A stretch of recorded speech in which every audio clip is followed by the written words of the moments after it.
અને આપણને શેનું અભિમાન? આપણને બનાવવાવાળો પ્રભુ એને નથી. ઘણાને રૂપનું અભિમાન હોય, ઘણાને ગુણનું હોય, ઘણાને સારું ગાતા આવડતું હોય, ઘણાને સારી રસોઈ બનાવતા આવડે. પણ આ કલા નિધાને તમને આ કલા આપી છે ને, તો એનું કેમ અભિમાન?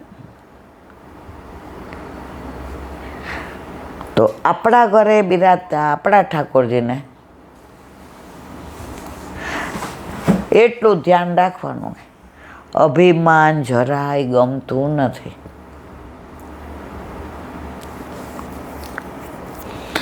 અને આપણે આપણી સરાહના ન કરાય જ્યાં હોય ત્યાં. ઘણાને મેં જોયા છે, એક બેન મેસૂબ એટલો સરસ બનાવે અને જાળી એવી પડે, અને 3 કલર, ઉપર સફેદ, વચ્ચે કોફી અને નીચે સફેદ, અને લેવડાવે ને તો બધા 2 મોઢે વખાણ કરે. એટલે બધા કહે, હા હા તમે કેવી રીતે કરો છો? એ મેસૂબ શું, મારી તો બધી સામગ્રી ટોપ બને.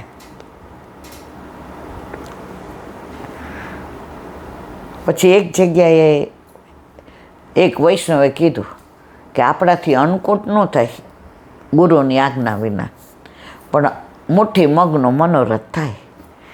એટલે એને જાળીવાળો આપણે કાજુનો ને બદામનો ને પિસ્તાનો ને આપણે અખરોટનો ને કોપરાનો ને ચણાનો ને એવા 8-10 જાતના બીજું બધી સામગ્રી એની બહુ સરસ બનાવે. એટલે એની વહુએ એને કીધું, એ કે ઓલા માસી મેસૂબ સરસ બનાવે છે. તો આપણે આ બધી સામગ્રી બની ગઈ છે, અને સામગ્રી એટલા હોલ ભરાય એટલી. ત્યારે આપણા ઘર પ્રભુ નહોતા બિરાજતા. કોણ છે? એ કે માસીને કયો જાળીવાળો કરી દે. એટલે આ બેને એને કીધું, મને એવો કોઈને ઘરે જવાનો ટાઈમ નથી, એવો હું ટાઈમ બગાડ નહીં. તમારે કરવું હોય તો બધા ભૂક્કા કરીને ઘી ને ખાંડ ને લઈને મારે ઘરે આવી જાઓ. તો ઓલા બેન કે પછી તમારો ગેસ મળે ને?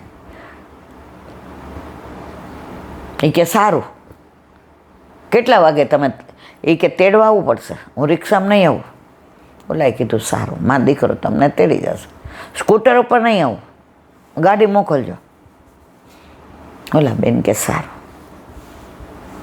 હવે કે ભૂક્કા બધાય કરી રાખજો.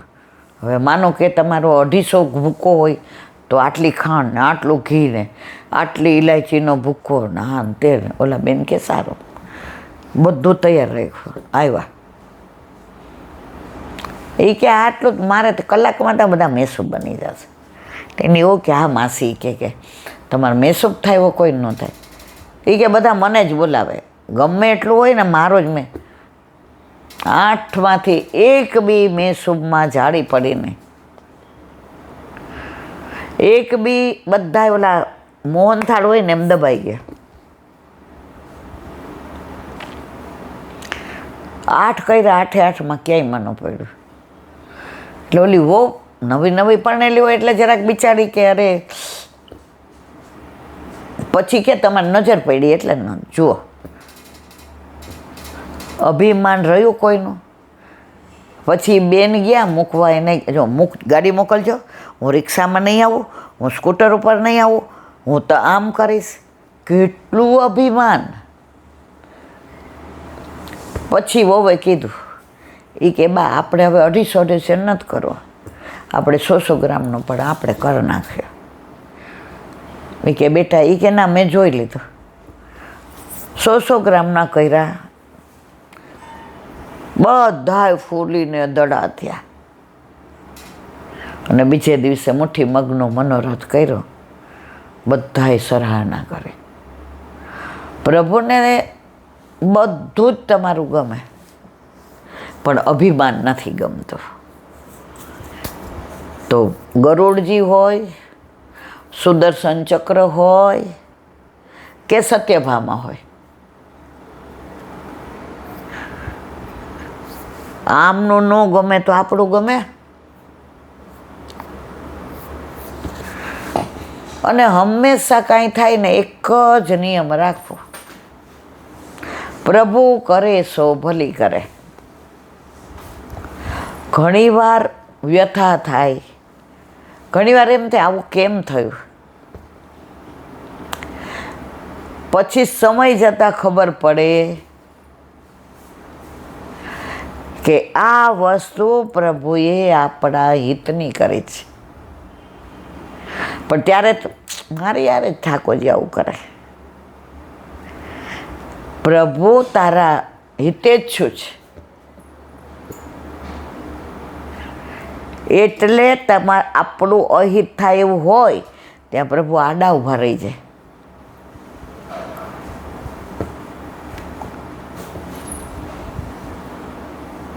આજે આપણું ખેતર દૂર પડે, હવે ત્યાં ગૌશાળા છે, જગ્યાએ છે, પણ ગરમી એટલી જ. 2-4 વૈષ્ણવ મને કીધું ખરું, મને કે અમારી એક ગાડી છે, બીજા કે મેં તો મારવાલા ગાડી હાંચી, પણ અહીંથી ત્યાં પહોંચો ને એટલે 35 મિનિટ થાય. 35 મિનિટ જતા ને 1-1.25 કલાક જતા, ત્યાં જઈને પાણી બાણી પીએ ને બેસીએ ને કરીએ, અને 1.5 કલાક આપણે દસમ સ્કંદમાં. તડકાનું 4 વાગે નીકળવું પડે અને 8 વાગે ઘરે આવીએ. બાકી જગ્યાએ ખેતરની સરસ છે, ગાયો છે, યમુના, સુરભી, પયોધા, પણ હંમેશા વ્યવહારો નિર્ણય લેવો પડે. હમણાં 2-3 દીધા તો બધાયના ફોન આવે, ઈલા આંટી ગૌ. મેં તો મારે તો 6 મહિનાથી મનોરથ છે, અને જો લોકોની ગૌશાળામાં ન જવાય. આપણા કોઈ વૈષ્ણવની હોય આટલામાં તો આપણે જવાય, બાકી અન્ય માર્ગેની હોય તો એ લોકો ના બધું બહુ ગમે નહીં. શ્યામ રાખે તેમ રહીએ ઉદ્ધવજી, શ્યામ રાખે તેમ મારા શ્યામને કાંઈ નવ કહીએ ઉદ્ધવજી, શ્યામ રાખે તેમ મારા શ્યામને કાંઈ નવ કહીએ ઉદ્ધવજી, શ્યામ રાખે તેમ રહીએ. શ્યામ રાખે તેમ રહીએ ઉદ્ધવજી, શ્યામ રાખે તેમ. કર્ણમ મધુરમ, પ્રભુની બધી જ લીલા મધુર છે. આપણને બહુ આનંદ છે કે મનોરથ કરીએ અને આપણા હિતનું હોય તો પ્રભુ કરી દે, હિતનું ના હોય તો ના કરે. દસમ સ્કંદ. વલ્લભાધીશ કી, ભાગવત ભગવાન કી. પૂજ્ય જીજીના યુગલ ચરણારવિંદમાં દંડવત પ્રણામ. કૃષ્ણ જન્મ લીલા.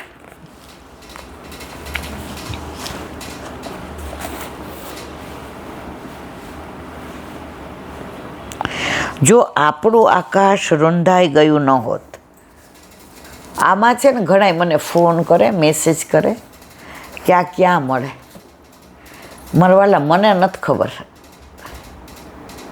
કારણ કે આ એક વૈષ્ણવે મને મોકલાવ્યું છે કે મારી પાસે 2 છે, એક તમે રાખો. તો એમની આડીથી ના હું વાંચું છું. આમાં ઘણા બધા પુસ્તકો મારા છે જ નહીં, તો વૈષ્ણવની કૃપાથી ના. એટલે તમે લોકો મને પૂછો પણ મને ખબર નથી કે ક્યાં મળે. તો જો આપણું આકાશ રૂંધાઈ ગયું ન હોત તો તેમાં આપણને ભગવાનના દર્શન થયા વિના આપણા બધાના આકાશ જ રૂંધાઈ ગયા છે, કારણ કે આપણે મૂંઝાઈ ગયા છે. આખી દુનિયા ભગવાનને બહાર શોધે છે, પણ ભગવાને અર્જુનને પોતાને રહેવાનું સ્થાન બતાવ્યું. હે અર્જુન, હું તારાથી દૂર નથી. હું તારા હૃદયમાં એવો સમાઈ ગયો છું કે તેમાં તન્મય થયો ગયો. બ્રહ્મા જે સૃષ્ટિનું સર્જન કર્યું ત્યારે માનવને બનાવ્યો. ત્યારે પ્રભુએ કીધું કે માનવ મને શોધશે. તો કે પ્રભુ સમુદ્રમાં, તો કે ન્યાયા શોધી કાઢશે, હિમાલયમાંય શોધી કાઢશે, આકાશમાંય શોધી કાઢશે. મને નહીં શોધે પોતાની અંદર. એટલે હું માણસના હૃદયમાં છુપાઈ જાઉં છું. તો આપણા ઠાકોરજી તો અહીંયા જ છે, ક્યાંય બહાર ભટકવાની જરૂર નથી. પ્રભુ બહાર છે જ નહીં. તમે તમારા આત્માને ઢંઢોળો. આ દસમ સ્કંદ વાંચતા હોઈએ તો આપણને લીલા નજરે તરે. કેમ? એ લીલાધારક અહીંયા બિરાજે છે, અને એ લીલાધારી અને આપણા ઘરે બિરાજતો આપણો ઠાકોરજી, એ બે એક થઈ જાય એટલે આપણે યાર વાતો કરવા મળશે. અત્યારે હજી આપણે સ્થિર નથી, આપણે મચલીએ છીએ, એટલે ઠાકોરજી સ્થિર છે. મચલ તારે જેટલું મચલવું હોય એટલું. અને જ્યારે આપણે સ્થિર થશું ત્યારે ઠાકોરજી મચલશે. ઓલા વ્રજ ભાષામાં છે ને, વ્રજ भाषा के आगे सब भाषा छोटी. व्रज भाषा के आगे सब भाषा छोटी. जहाँ श्याम सुंदर मचल मचल के मागे दधियो रोटी. ત્યાં કેમ મચલે છે? સ્થિર છે ગોપીઓ કે પ્રભુ સિવાય શેમાંય અમે મચલીએ નહીં. આપણે જે આખી દુનિયા મચલીએ છીએ. હજી બધામાંથી આ શક્તિ ઓછી થતી જાય છે, પણ ગઈ નથી.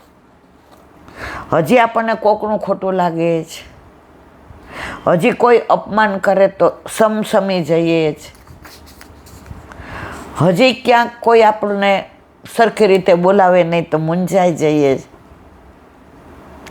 આ બધું ઓછું થઈ જશે ને પછી હું અને મારો પ્રભુ, મારા પ્રભુ અને હું છે ત્યાં હરી નહીં, અને હરી છે ત્યાં હું નહીં. પ્રેમ ગલી અતિ સાકરી, તામે દો ના સમાય.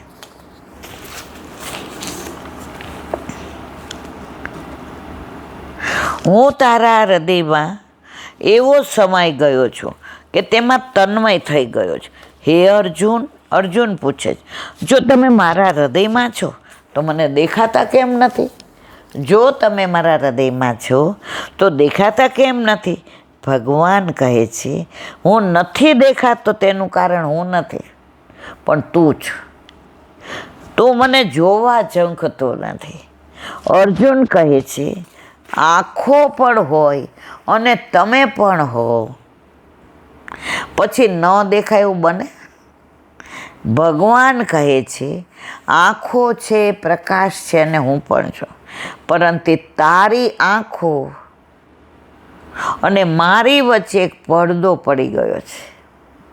તારી આંખો પર માયાનો કાળો પડદો લાગી ગયો છે, આ સંસારનો. હમણાં લૌકિક મહેમાન આવે અને અંદર આવીને તૃપ્તિ કહી જાય કે જલ્દી કરજો, રાજકોટથી મહેમાન આવ્યા છે. તો સાચું કહેજો, આપણે ટૂંકાવી દઈએ કે નહીં? કારણ ખરાબ લાગશે, ત્યાં જઈને શું વાતો કરશે. એટલે હજી આપણે બધા સંસારમાં રચ્યા પચ્યા છીએ. તારી આંખો ઉપર કાળો પડદો લાગ્યો છે, દીવડો અંધકારની ગુફામાં છુપાઈ ગયો છે. પછી તું મને જોઈ શકે ને, તેમાં કોઈ નવાઈ નથી. આપણી વચ્ચે જાત જાતના વાદળો આવી જવાથી ઈશ્વર આટલો નજીક હોવા છતાં આપણી અનુભૂતિનો વિષય બનતો નથી. એક શાયરે બહુ સુંદર વાત કરી છે, તું તારા પરમાત્માને ક્યાં શોધીશ? કોઈ પુસ્તકમાં શોધશે, કોઈ મસ્તકમાં શોધશે, કોઈ જીવનના વિવિધ ક્ષેત્રમાં શોધશે.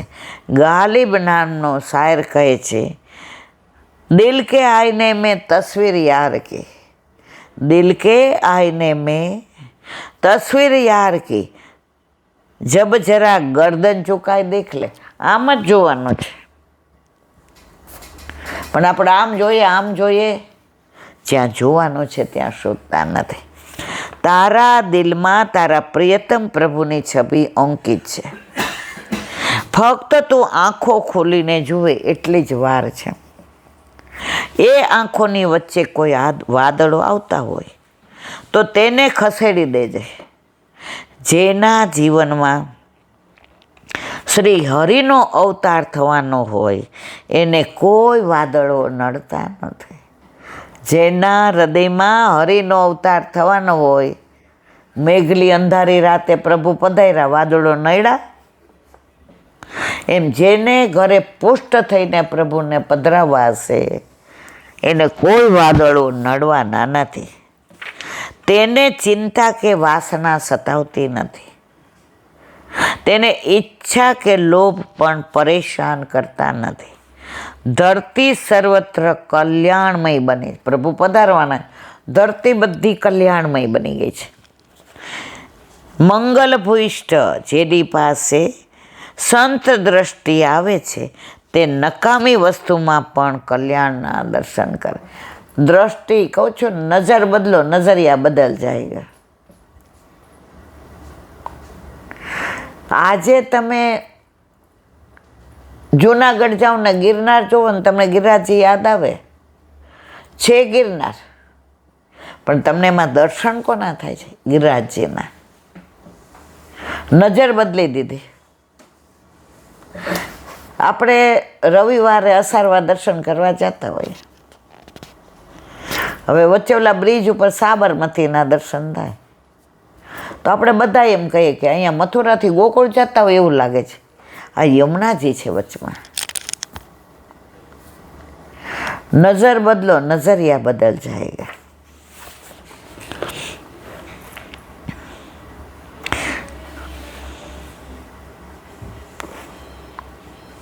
તેને સર્વત્ર મંગળ દેખાય.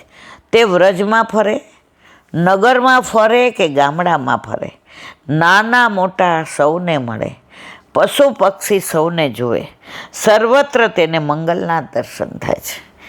તેને જળમાંય જગદીશ જણાય છે, ચેતનમાંય જગદીશ જણાય.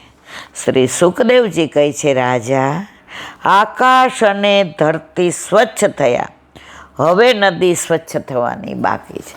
બોલો વલ્લભાથી વ્રજ વિહાર.